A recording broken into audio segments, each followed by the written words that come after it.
for Canadians. And many of those results are in areas that we care about, that are important to us as municipal leaders. It's been very encouraging to hear the Prime Minister and his colleagues in the new government speak about some of our priorities, including building a strong and resilient economy, making housing more affordable, removing barriers to interprovincial trade, and keeping communities safe. These are exactly the issues that we've been discussing as municipal leaders, including today at this conference. And I know all of us are ready to work with the new government on achieving these goals. In fact, we want to be at the table as these important decisions are being made. Nous sommes prêts à collaborer, prêts à faire notre part et à travailler avec tous les ordres de gouvernement pour obtenir des résultats pour la population canadienne. And here's the other thing about Mark Carney. He's an Edmonton Oilers fan, so he's going to be in a good mood this morning. So I'm looking forward to a very interesting and productive discussion this morning led by the President of FCM, Rebecca Bly. Would you now please join me in welcoming the new Prime Minister of Canada, the Right Honourable Mark Carney.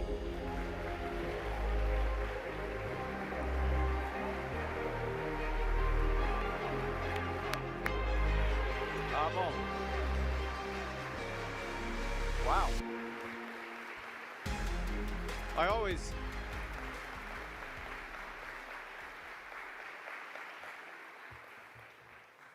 J'aime la Fédération. I mean, I never get a standing ovation. It's fantastic. It's just soak it in. Merci beaucoup, Mr. Sutcliffe. Merci, Mark. You know, this Mark Sutcliffe, a man for whom life is both a marathon and a sprint. 48 marathons as of last weekend, running the Ottawa Marathon again. I tell you, the one time I ran the Ottawa Marathon, I was still on an IV drip on the Friday. Mark's bouncing around, building a better city. I would like to, and I want to underscore something where Mark started. You know, I am the proud member of Parliament for Nepean. And Nepean, come on, everybody up. No, but, and it's one of our strengths of our system, of our parliamentary system, is that all 343 members of Parliament have the honor of serving their constituencies. In other words, they are grounded in their communities. And if you're grounded in your community, the issues that you are facing, the issues that you tackle every day, are front and center. And so it should be front and center in all of our minds, from the newly minted MPs to the Prime Minister to the Senators. What can we do to build stronger cities, stronger communities, safer communities? And I want to say a few words on that today, and then we'll have a Q&A. I do want to thank Rebecca and Carol for the kind invitation today, particularly Rebecca, because she's going to ask me questions in a moment. And I would like to thank each and every one of the municipal leaders here today for the work that you are doing to build stronger communities across our great country.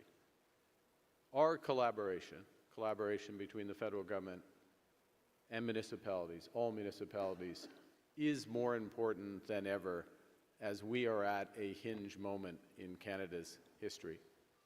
It is a more dangerous and divided world, unfortunately. Geopolitical risks are rising, and they are threatening our sovereignty. The global trading system, which has helped power Canada's prosperity for decades, is undergoing the biggest transformation since the fall of the Berlin Wall. And closer to home, our long-standing weak productivity is beginning to strain government finances. It's certainly making life less affordable for Canadian families, and it's threatening to undermine the vital social programs, including childcare, on which Canadians rely.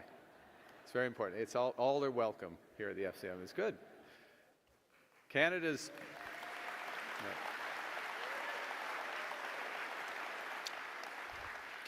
new government will address these challenges head-on, with focus, determination, and innovation. And that innovation goes straight to our partnership. Because much of that response to those global challenges, the response to global challenges begins right here at home in our municipalities, where together we can build a stronger, safer Canada.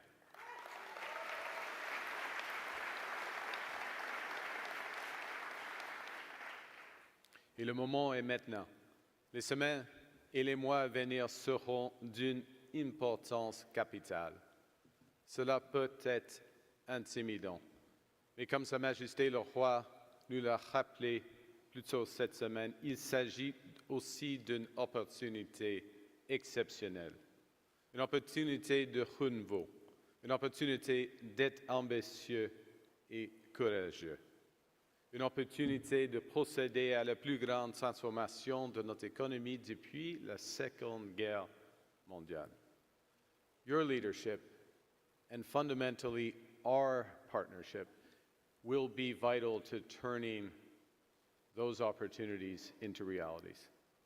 And Canada's new government will be a reliable partner to Canada's municipalities on a wide range of issues, But I'm going to... Yeah. Thank you. I want to focus my brief remarks. I've been told to be brief. It's a bit late for that. But I want to focus on three specifics, starting with housing. And in response to the housing crisis that we all know has been eroding Canadian standards of living, the federal government is acting to improve affordability in the short, medium, and long term. Le nouveau gouvernement du Canada agit de façon immédiate en coupant la TPS pour l'achat d'une première maison qui coûte $1 million ou moins et réduisant la TPS sur celle entre 1 et 1,5 million. Ça c'est au court terme. Ça ajoute à la baisse d'impôts pour la classe moyenne qui va permettre aux familles d'économiser jusqu'à $840 par année. But that's short term. What are we doing in the medium and long term? We will create Build Canada Homes, a lean, mission-driven organization that will accelerate the development of deeply affordable housing projects, that will catalyze an entirely new housing industry based on Canadian technology, Canadian workers, and Canadian lumber.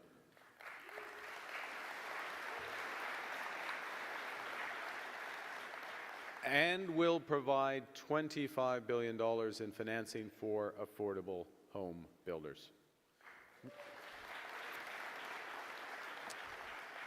In parallel, we will work above and beyond that. We will work with you to slash development charges in half for all multi-unit housing over the next 5 years, alongside the provinces and territories, while making, crucial point, while making municipalities whole through federal investments in water, power lines, and wastewater. No, these things cost money. We're not going to give lectures. We're going to give help and assistance so we can all move forward. Yeah. And in parallel, we're going to take a pragmatic approach by doubling down on what's already working.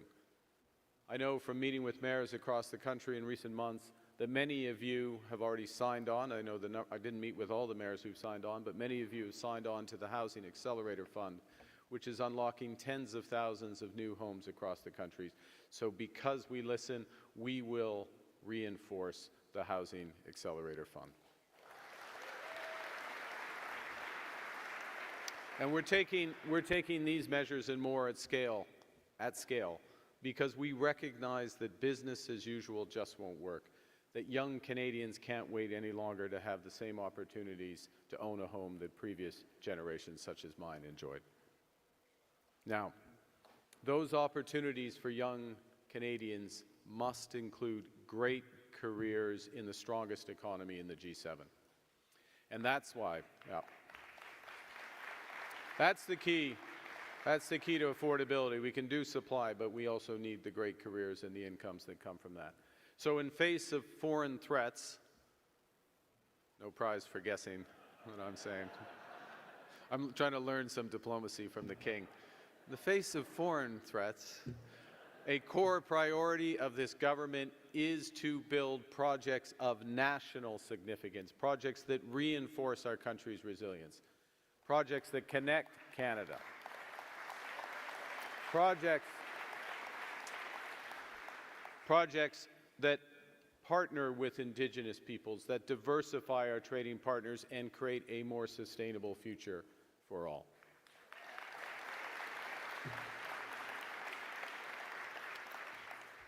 Des projets comme celui de train à grande vitesse entre Windsor et Québec, et ceux liés aux ports et aux infrastructures commerciales sont essentiels pour diversifier nos partenariats commerciaux, pour créer de bonnes carrières et pour s'attaquer à la faible productivité qui, depuis longtemps, empêche l'économie canadienne d'atteindre son plein potentiel. As a federal government, we will move from delay to delivery, ensuring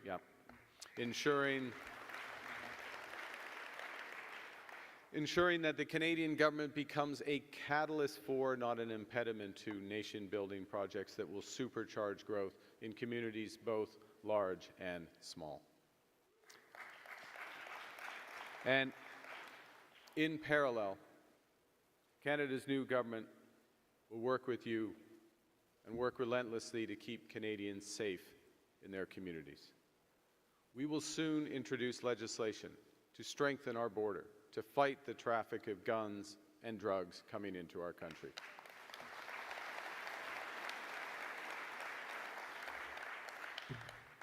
En même temps, nous renforçons nos forces policières en leur donnant plus d'outils pour combattre le crime et engageant 1000 agents de plus au sein de la GRC.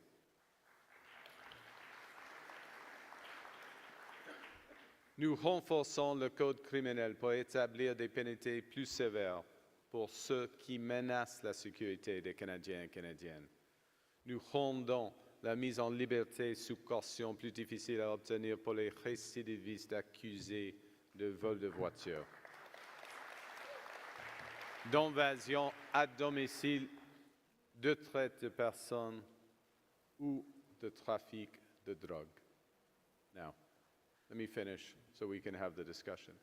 Immediately following the election, I stressed two things.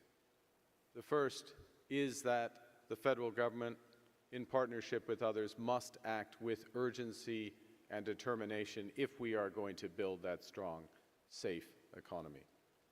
And secondly, we intend to govern by working with others, by working together.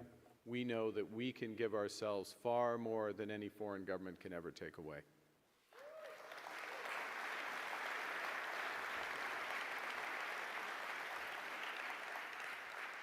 By working together, we can accomplish great things. We can directly address and solve the housing crisis. We can invest in projects that grow local economies, projects that connect our cities and towns to each other and to the wider world. We can build safer, stronger communities. We can make and build the best country in the world even better. So let's build big, build bold, build now, build together. Thank you very much. Merci beaucoup. Now I go there.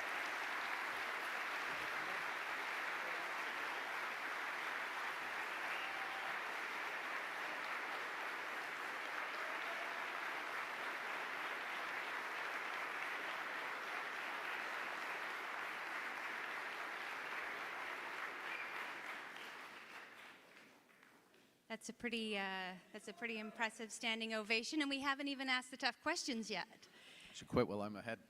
Thank you so much, Prime Minister, for being here. And let me just say a sincere congratulations on the Oilers, of course. It's all me. I taught him in that brief skate that I had with him. I taught him a few tricks. That McDavid, that breakaway goal, which that was fantastic. That was fantastic. Anyways. Your legacy lives on with your reputation there with hockey, but also with municipal government, with the words that you've just shared. We're starting off on such an important foot. And can you believe Monday was just Monday that the government came and the Royals were here on Tuesday, and now here we are on Friday. And I have to say, it's a full circle moment for me and as president of FCM, because I had the serendipitous moment to be sitting next to the Prime Minister January 15th, the day that you announced you were running for the Liberal leadership. And I couldn't have really missed that opportunity to both introduce myself, but also to invite you here. And I think the conversation went, should it all work out for you? Should you become Liberal leader? And then should you become Prime Minister, would you come to our annual conference? And you actually asked me what the date was. And I thought that was pretty impressive. This is a details person. And so here we are. You said you would be here. You're here. You're already making good on your promises. Thank you so much. So It just shows you have a president that plans ahead, plans for all contingencies. I wasn't the only person you invited, I think. you were the... Let's be fair. You were I the know. only one that I got to sit next to on a plane, I must say. But that's also very true. So we have such an... we're going to have a really great weekend here. You're kicking us off in a really great way by being here. You know, look around this room. These are local elected leaders that are oftentimes leading their communities while also holding a full-time job. They're passionate about their communities. They get what matters most. They're accountable to their neighbors, their friends in the grocery store, at the hockey arenas to deliver. And as you know, and you're learning, I'm sure, and we know well, nobody cares what level of government is responsible for what. They just want to know that it's getting done. And so what's so important is for us to be working together as partners, and we want to set us off on the right foot to do that. So you touched on housing. Build Canada Homes. It's a very exciting, we support that at FCM, and we recognize that we play a critical role as municipalities and local governments in terms of zoning and planning and linking homes to infrastructure planning and all the pieces that go along with it. So could you share just a little more in detail about how you see the federal government working with municipalities to deliver on that ambitious goal? So I'll touch on a few aspects of this, and maybe I'll start with what's been working or what's new that's been working that we want to reinforce. So when we look at the Housing Accelerator, just under $4.5 billion allocated for that. There's already more than 240, I think, agreements that have been signed up with municipalities, also an agreement with Quebec in order to move down through in that system. We've got sightline on about 125,000 new homes that are going to come as a consequence of that. But it's translating, it's really about accelerating speed, right? So there's different ways. There can be more bylaw officers, there can be permitting, other aspects that's accelerating, just moving from concept to actually build. When we look at Build Canada Home, that's the first aspect. The second is this cutting in half of development charges so that and this will be something that we'll be talking about with the provinces directly. The week extends to the weekend, as you know, and you're all working through the weekend. I'll be going to Saskatoon for the First Minister's meeting on Sunday and Monday, and this will be part of what we'll be discussing. On Build Canada Homes, if you're going to give me a second to drill into that. So there's several aspects here. The first is the federal government has been out of the business of building homes and building deeply affordable homes, and that has been part of the problem that's built up over time. It is not the sole contributor to homelessness, but it is a contributing factor, and we need to turn that around. And when we speak to deeply affordable homes, we're touching on that, but then we're moving up the chain, if you will, to affordable housing as well. Our view is that the scale of the problem is so large, the housing problem is so large, that we need to catalyze a different mode of building a large number of homes, not all homes, but a large number of homes. And we can do that by building at scale ourselves first. More modular, more prefab, more reinforced timber, cheaper processes to build. We think we can build about 20% cheaper just in overall capital costs, run more efficiently, and then twin that with these savings on development costs as well as development charges as well, but also freeing up a lot of federal land in order to do this. So build with density, build multi-units, build at scale, and then in parallel with that, as that gets started, provide considerable financing to $25 billion, which is considerable by anyone's estimate, to private sector and other developers who are building affordable homes that have broadly consistent specs, but not overly engineered specs. I mean, this will be part of the element of it, so that we're getting those scale benefits and we're getting the industrial benefits in Canada. If I can make one other point, I know we're short on, making us shorter on time, but is that we also want to send a very clear signal to younger Canadians in terms of just the scale of opportunities that will be available in the skilled trades. We're not creating hundreds of thousands of jobs, we're creating hundreds of thousands of careers in the skilled trades because this building program in housing, coupled with the nation building projects, mean that we're going to be building this country for the next quarter century. And that's tremendously exciting, but it means that and there's lots of other things connected to how we're going to help people get those skills, but I'll hand back. No, it wasn't lost on me that the King himself of England talked about municipal DCCs in the throne speech, and it was really a moment where I thought, I think our message is getting through. This is great. And it is important that we recognize that without toilets to flush and roads and bridges, we can't necessarily absorb, and that's really where municipalities see themselves as partners. You talk about the upcoming meeting in Saskatoon, of course, not necessarily municipal representation at that meeting yet, and yet we want to be sure that we are in lockstep with these programs, because what we've had an experience of, and we've been very grateful to have the Prime Minister visit us in previous years, I think 10 years running, this is the 11th, so thank you again for being here, is that we can work together to design programs that we can be in the proactive conversations around how they're being shaped, so that all municipalities, rural or urban, and everyone in between can be good partners in terms of the rapid deployment of what you're looking to achieve in your ambitious housing goals. Yes, I know we're out of time already. One thing that I want to leave our, okay, oh, he's got time. Did everyone heard that, right? So, you know, I think that what we want to really hear from you is at this point in time, we have, you know, weathered a lot of storms. COVID is a great example. Municipalities were at the front lines of that response, and we continue to be.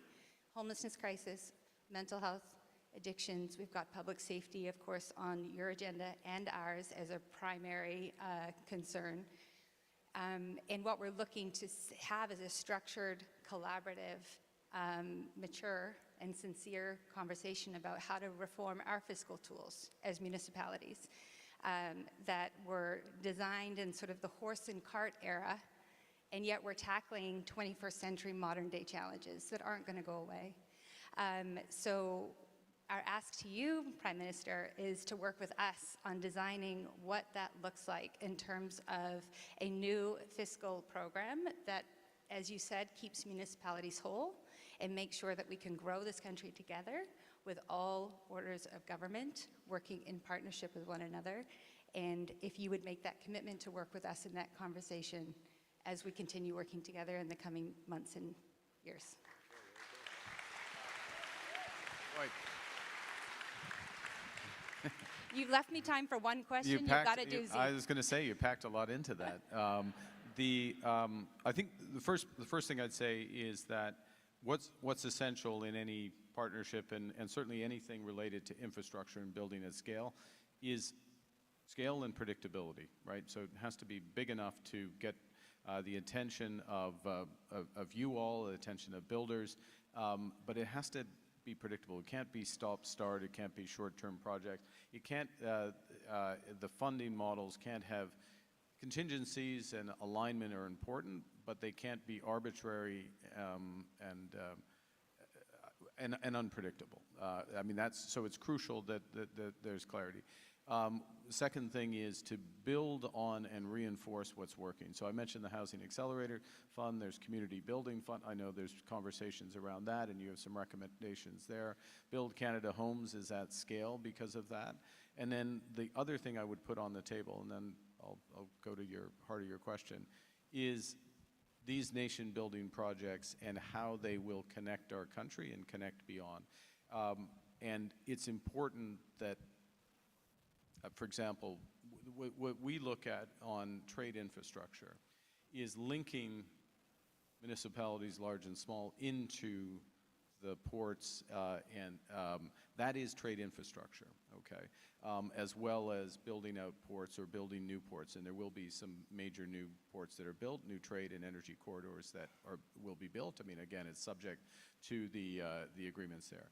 In terms of the fiscal instruments, if that's what you're getting at, I think that conversation or those decisions are bigger sets of decisions which necessarily involve the provinces first and foremost. Where we can help is, of course, being part or curating those discussions, but I don't think we can wait for those discussions. And that's why where we focused in is specific types of infrastructure, specific housing programs, a sustained dialogue, not just at this level on the stage, but at all levels through the FCM, at all levels through municipalities, municipal leaders, so that we're doing what works. And we're building on what has worked, we're learning lessons from what hasn't, and that there is a shared understanding that you're central to every aspect of people's lives, effectively, but also to the economic agenda, which I'll just maybe finish to underscore, is very ambitious, is very positive, is very collaborative, but is entirely achievable because this is Canada.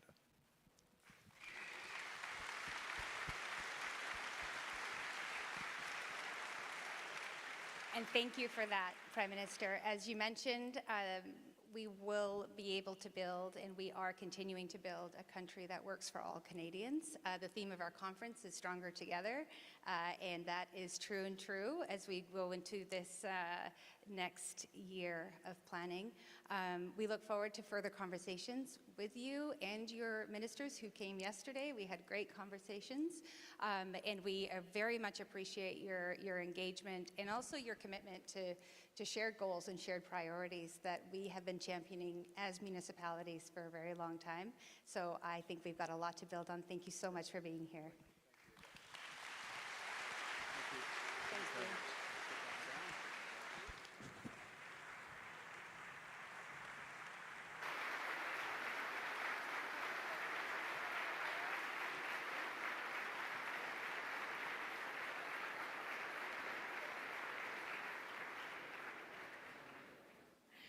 All right, thank you so much to Prime Minister Carney for being with us this morning. Thank you also to Mayor Sutcliffe and FCM President Rebecca Bly.